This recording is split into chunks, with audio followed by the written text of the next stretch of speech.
It's a beautiful morning here in these mountains in Japan, and this is what I look out on every day. Enjoy.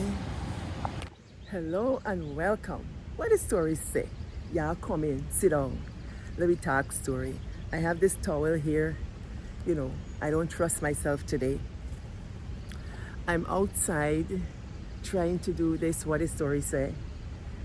Trying to find the best light. I don't know if I got the right lighting, because it's all about the lighting and thing. Oh, well, happy Mother's Day to all the people who are mothers and celebrating motherhood. I woke up with one idea for our program today, but then it's so unlike what I had planned. So let's get into it. I always wondered what was my mother's life like as a child. And I wonder if children think of their mothers as somebody other than mother. I never thought about my mother as a child growing up. It was after she passed, I kind of wondered, what was she like as a child? What did she wear? What school did she go to? What her personality was like? What were some of her experiences? I learned of some of these experiences from people who knew her. And it got me thinking that children really don't see their mothers. One friend said, they think their mothers are immortal. She called them immortal mothers. That children think mothers are going to be there all the time. They don't think sometimes much of them. It's just a person they get things from. But do children see mothers as human beings? That's where I'm getting. Are parents and mothers regarded as human beings by their children? Sometimes I don't think so. Sometimes children take mothers for piggy bank and bank book and somebody to give. And they are the gimme, gimme, gimme people. There is that. And so when I thought about motherhood today, it hit me different. And to be honest, most of this morning I was just crying because we lost a mother. I can't even trust myself to know if I'm going to talk straight today. We lost a mother in my very good, dearest childhood friend, Sylvie London. I hadn't talked about Sylvie on this program since I heard she passed because I didn't have words. I didn't know what to say, what to think. I couldn't even react. And so tomorrow, Mother's Day, in that part of the world, they will put Sylvie to rest. It kills me. I can't be at the funeral. And so she's gone on to meet with the ones who've passed before, our schoolmates. She's gone on to be with Gloria Thomas. She's gone on to be with Bevy.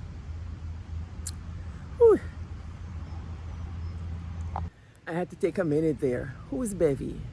Beverly Cupido. And, I had reason to talk to her daughter. And when I talked to her daughter, she came right back. She has a lisp like her mom. She songs like her mom. I don't know how she looks, but Bevy was this young girl.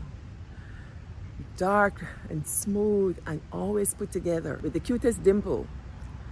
Yes, and so I'm going to tell you a story of our childhood so you can understand a little bit more about motherhood as I understand it. So when I was going to Friendship Anglican School, I had a couple of friends that I walked with to and from school or wait for. You got to wait for your friend. Yeah, so it was me, Beverly Cupido, Valda Williams, Joy Pinte, Kay Hines. Yeah, and Sylvie London. We were the crew. Sylvie and I were particularly close because we lived over the train line. And so when we had to go back to school after lunch, it was hard because we had to walk almost the length of the village. So they let us out early. in the standards 1, 2, 3, 4, and so on. They let us out early so we could walk all the way over the train line, get home, eat, and come back. That's how we did school. And so Sylvie and I walked a lot there. And Sylvie's little brother, Sonabai, was friends for my little brother. And we walked to school. You know, my mother had rules about the company we kept. And she would say, show me your company, I'll tell who you are. I had my little company, Sylvie. But we also had another rule in our house, not to bring friends to the house. I don't even ask me why. At the time I didn't understand, but now I think I know. My mother wanted us to have singleness of purpose and singleness of mind, so we go alone, come alone. So we weren't allowed to have kids over at our house. But Sylvie is the one kid that broke that rule. She used to come to our house and we used to play before she went home after school in the afternoon. I want to link motherhood with Sylvie. On my 10th birthday, my mother gave me a basket. My people, my childhood is full of baskets. Basket to sell greens, basket to sell Salara. This time was a basket for my birthday. My mother had never held a birthday party for me, and I was 10. But that day, she did something unusual. She got a basket. I don't know if you can remember in Guyana, they had this oval type of basket, not round, and it had a handle over it. And that was the basket she gave me. In the basket was a big bowl of chicken curry. I'm Guyanese. And she had like 12 roti inside in this basket, and a couple of bottles of sweet drinks. You know, sweet drinks is the Banks DIH, icy cream soda, and so on. That was not something I drank a lot as a kid. You know, you get your homemade drinks, that's what your mother make. That was what I was used to drinking. So she put a couple of bottles in the basket, and she did the unusual thing. She asked me to take it to school and have a birthday party. I don't know if I was clamoring for one. I have no idea, because I wasn't a popular child. I was not. So she asked me to take it to school on my birthday for the kids in my class. People, I was ashamed. Ashamed? Why ashamed? Because I carried a big basket. Suppose dog run after me with this curry that's smelling. And more than that, the people in my class were my classmates, but they weren't necessarily my friends. So how am I going to carry this basket and tell Miss Toby what? That my mother said this is from birthday? That was exactly what my mother intended. But as you know, this crew of girls and I would go home from school every day, and we had a stopping place we used to call in. And the place we used to call in is at Joy Henry's house, Pinte House, on Friendship Road near Ogle Street. So we used to stop there and wait for Joy and Kay Hines. In that household, they had a big girl named Sister Lorna and another big girl named Sister Avril. They were family to Joy and Kay. Also, they were Sister Clara. Sister Clara was disabled. She was a seamstress. A wonderful person. And when she saw you and she called your name, it's as if she hugged you, you know? So Sister Clara was used to us going by there to wait for Joy. If Joy and I are ready for school, we have to wait. And so this morning when I showed up with this big basket, waiting for Joy, Sister Clara said, what you got there? And I told her I got this thing my mother gave me for my birthday. The story turned out quite differently. Sister Clara said, come, let me see. I carried the basket with the roti and the curry and the sweet drinks and so on. And Sister Clara said, all right, left it there. When I come home from school this afternoon, I will get the party. Me no know, say, I saw the party supposed to go. Me wanna send me that with this thing. She said, carry to school. But I can tell you, I shame for carry the thing at school. And I was the kind of girl, I was obedient. Half left me dash to my trench because I was so ashamed for carry them at school. Anyway, I left the thing. Sister Clara must put the curry in the fridge. They keep the roti. Sister Lauren? I said, yes, after school. We went back, me, Sylvie, all of us, and we had a wonderful party. The drinks had ice and things like that. That was the one and only birthday my mother helped me celebrate with friends. I wasn't to know that that was the last birthday my mother will have with me, or the last big thing she would do for her child. It was probably that year. Yes, my birthday was January. By October, my mother was gone. What happened? She died of a broken heart, they say, because of a tragedy. Our house was burned to the ground, and the two last ones perished in the fire, Horfa and Shaka. Bear with me, I'm going somewhere with this story. Remember I told you Sylvie used to come to the house? Sylvie loved my little sister, Horfa. She loved to play with her. She was 3 years old. And she perished. Sylvie was at the funeral.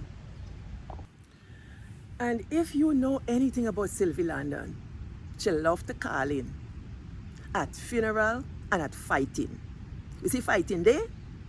Hey, if you know did it, Sylvie did it. Pope funeral, Sylvie did it. Pope wedding, she did it. Sylvie is a girl loved to be with community and company. She was that kind of girl, tiny, but she had a presence. Sylvie was at the funeral, as was many of my friends. Now, years passed, we finished high school, and I went off to agriculture school. I lived in the dormitory, so we didn't connect for very much longer as children or as young people. She went on with her life, and then she married a boy. The boy was Denver Henry, the brother of one of the girls, Joy Henry, that we used to go by, the same place we had the party. Sylvie married Denver, I heard. Like I said, I was away at school, I missed all these things. And life went on.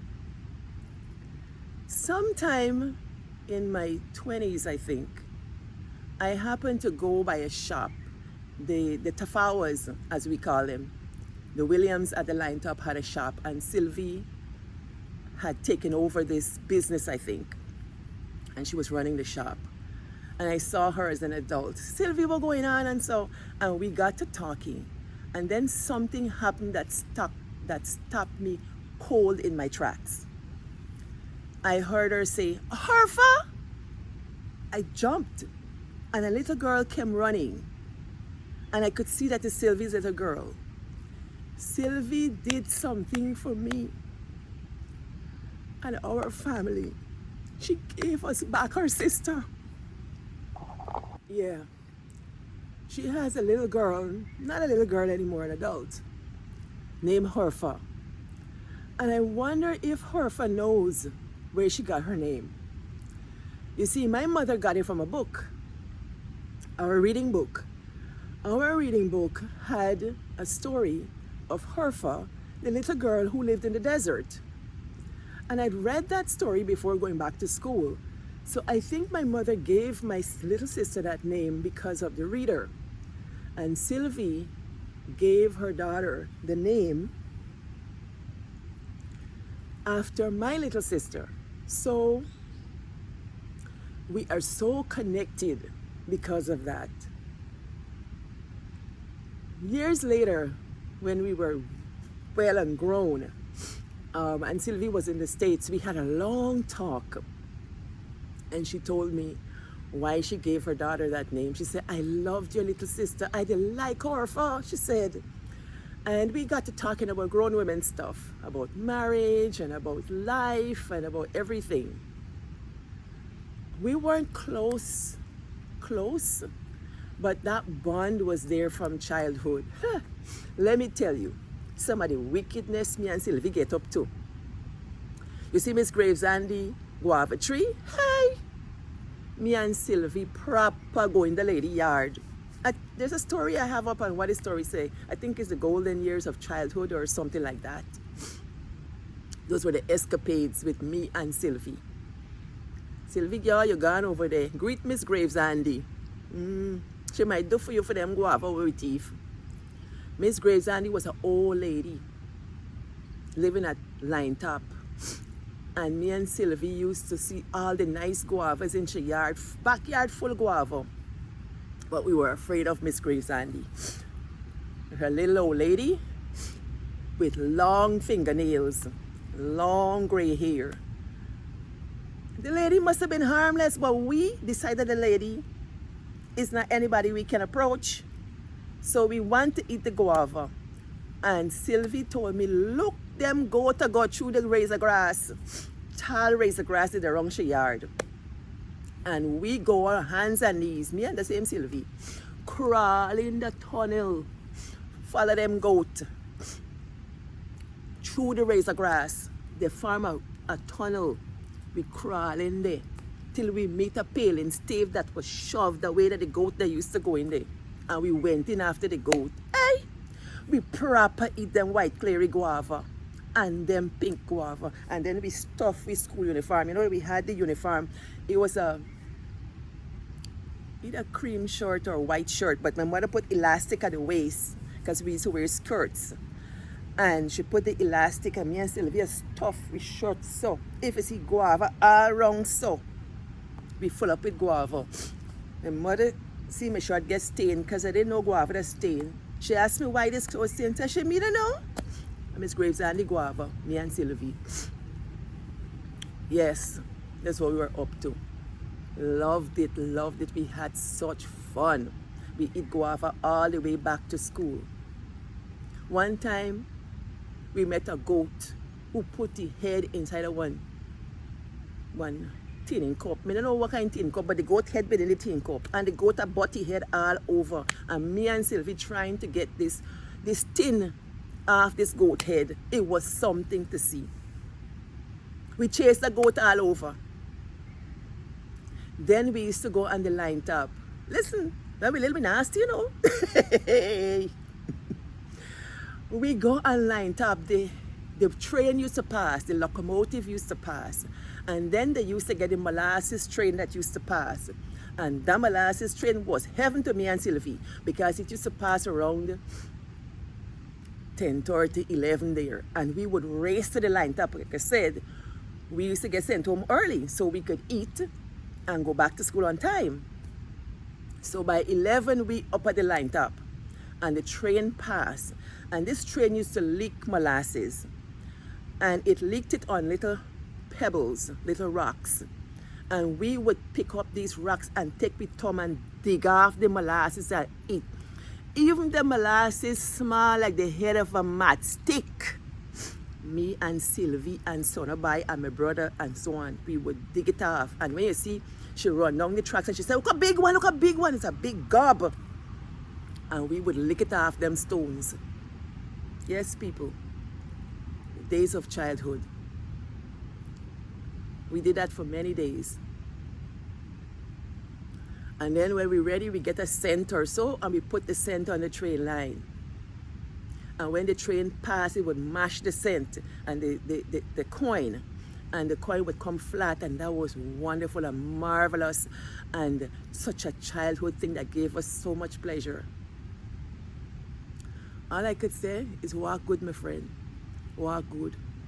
Greet Gloria and Bevy and all who passed before. I can't even... Yeah.